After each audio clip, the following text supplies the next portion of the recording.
Alright guys, so like I say, there's some absolute crackers in there. That's what I like about Sarpo Mira. Not only are they blight resistant, but you do get a good big potato. It's a heavy cropper, especially when you get enough rain. The yield isn't as big as last year, obviously, because we had that period of about 2 months with hardly any rain, and I wasn't watering, but they've certainly made up since then. So like I say, these are the damaged ones. That's my ones I'm saving for seed. These we'll just use first, the smaller ones. And I've got some courgettes there to take back. So all in all, good. I've got my bottle trap down and the codling moth trap down. I've decided I'll leave this actually until I've cleaned. These are all gone, and I'll just clean it and then put a poly sheet over. So I'll leave that until that time. It'll be more sort of into dormancy. Well, I hadn't got quite home when the rain started, so much for that forecast, but it looks like it could be just a bit of a shower, that's all, until, as I say, dinner time. Just turn you around to the man cave. Anyway, these are the two summer cabbage I harvested yesterday. Just a nice size.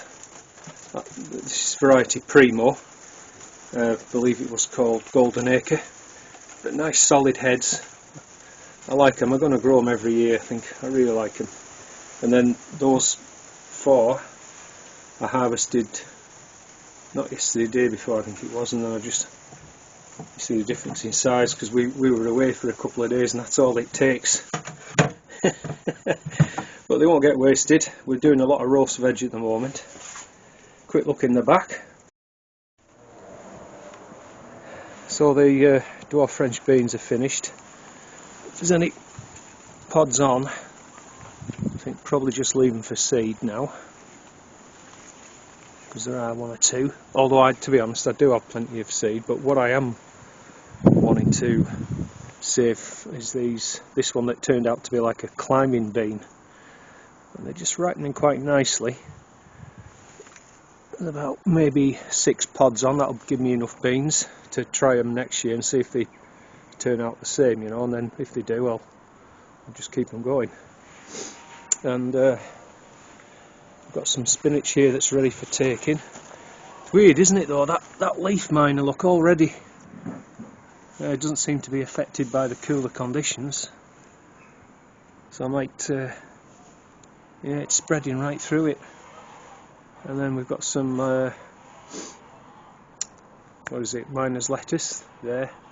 Some pea shoots come up from when I pulled the peas out. We'll just put those in my salad. And then I'm going to cook some more beets off today.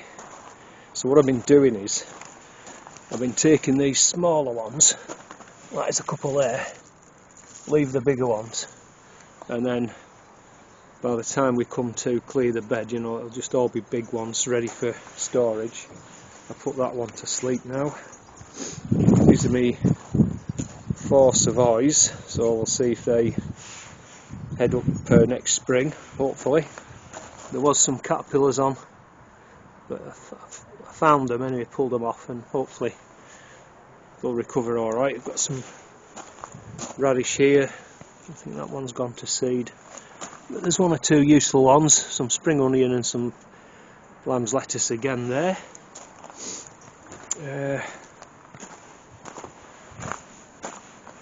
The coriander I'm just keeping for seed, so again just waiting. You can see the seed forming there.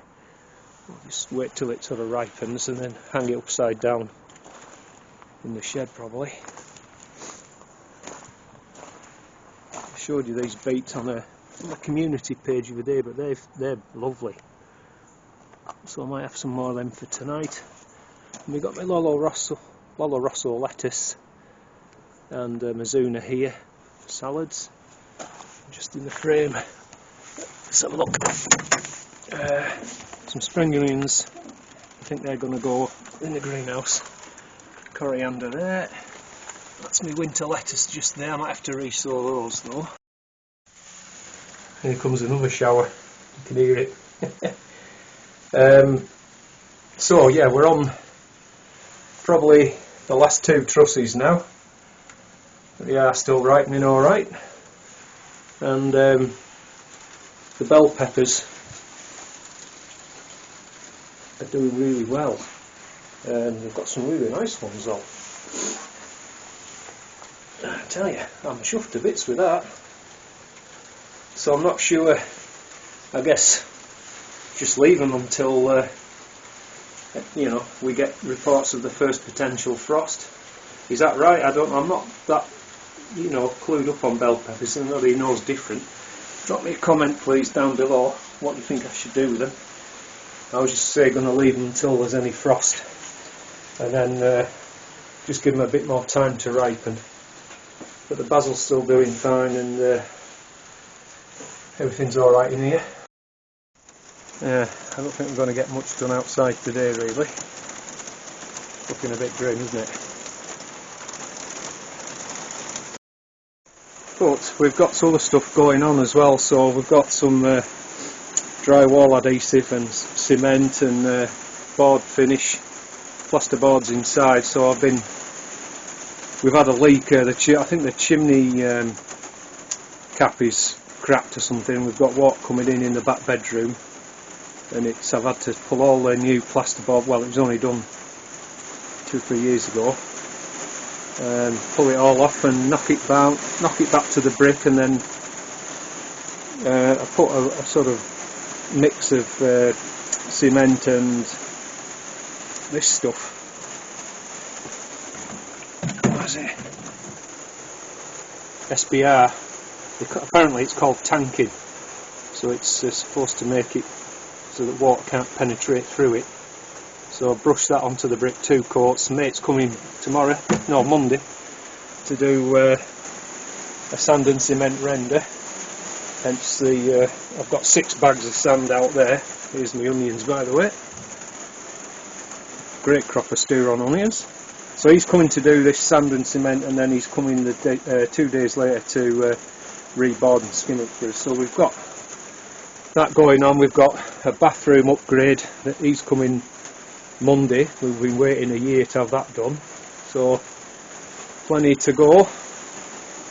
I bought these the other day, just showing you, rambling a bit now, but a pair of brand new post diggers, never been out the wrapper look, 15 quid.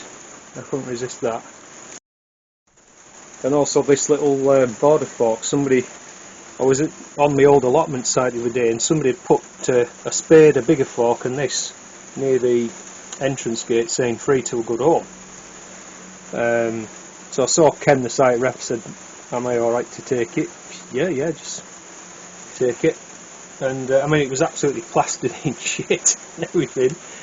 So I cleaned it all up, and one of the prongs was bent, so I got an iron pipe. I put this in the vise and got the pipe and just gently managed to put it back, and it's pretty good now. So that was a fortunate occurrence. They're a handy tool, the border fork. Used to have one and it got broken. This one, Woody signing out on a damp squid of a Saturday. Take care, thanks very much for watching, don't forget to subscribe, and I'll see you in the next one. See you soon, bye.